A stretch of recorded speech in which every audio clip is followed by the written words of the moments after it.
All right, guys. Thanks for sticking around. Tonight, very disappointing loss tonight. It's hard to know where to begin. I thought we played fantastic in the first half. I thought we did a lot of good things offensively with 43 points. I thought we really shared the ball and moved it and got the ball to open areas. And then the second half, it just was like a tale of two different games.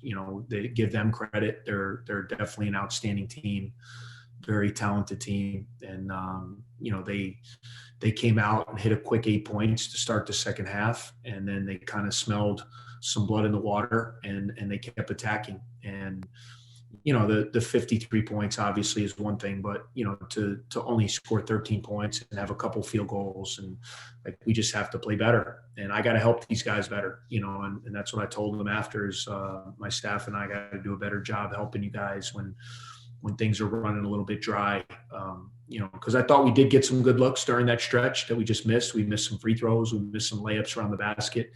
And then I thought we had some really sloppy turnovers that we didn't have in the first half. I think we had 4 turnovers in the first half, and we were really moving the ball and finding the open guys. And then the second half, it just really got away from us. And then when we lost the lead, they just smelled the blood in the water and really attacked like a great team does. So very tough loss. We have to bounce back. I mean, we're 6 games in. We got a great opportunity going forward.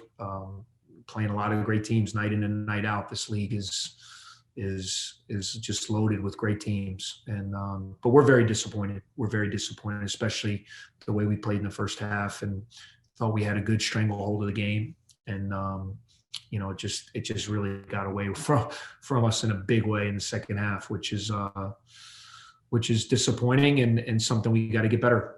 So I'm open for questions.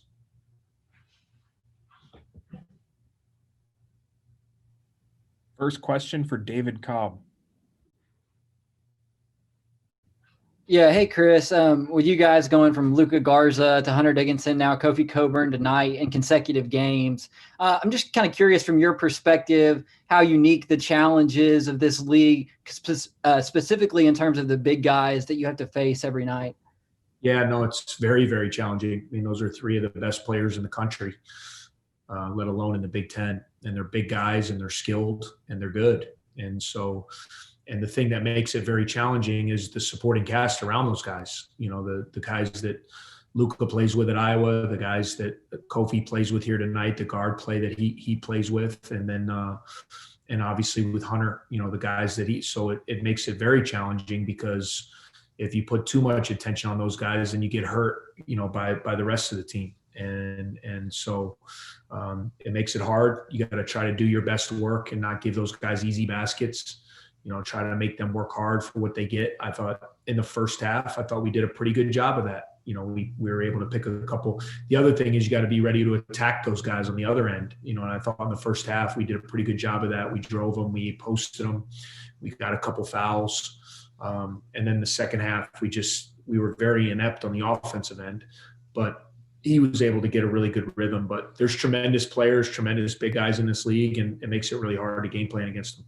Yeah, and just a quick follow-up. I know the comparison game can be hard, but, I mean, do you remember a year in recent memory when the league has been this tough, just in terms of the quality of the big guys?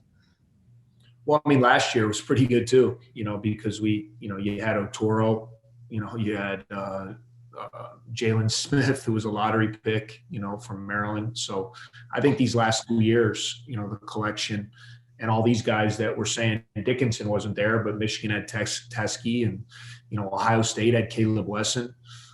So, Penn State had Mike Watkins. So, I mean, the last 2 years, and it's really kind of different, because if you look at kind of the way the game's going, whether it be on the professional level, or a lot in the college game, you're seeing spacing and 3-point shooting, and this league has still remained to have the dominant big man, which can be very, very effective, as we're seeing with a lot of these teams.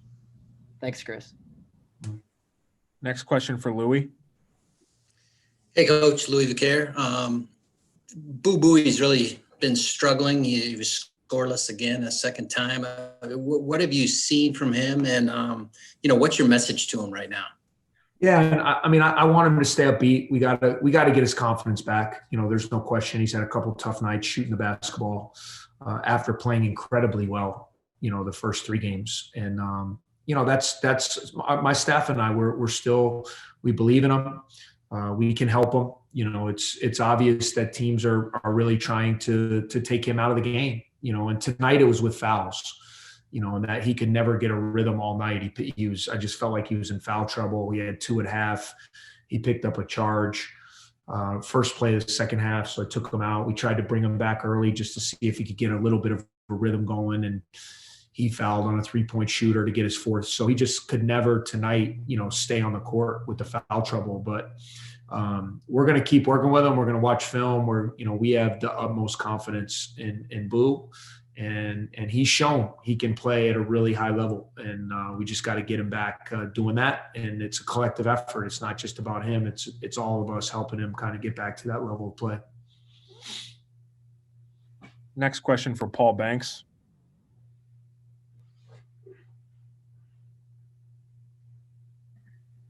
Hey, Coach. A lot is made about the concept of tale of 2 halves or second half adjustments, but in your experience, how much does a game turn after the intermission? Like, how much can really change once you have the break?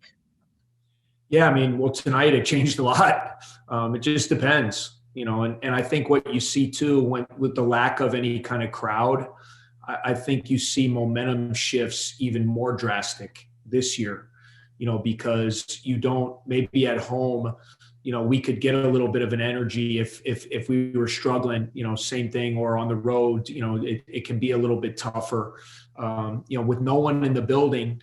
When a team starts, I thought we had a lot of momentum in the first half, and we had the energy and we had the life.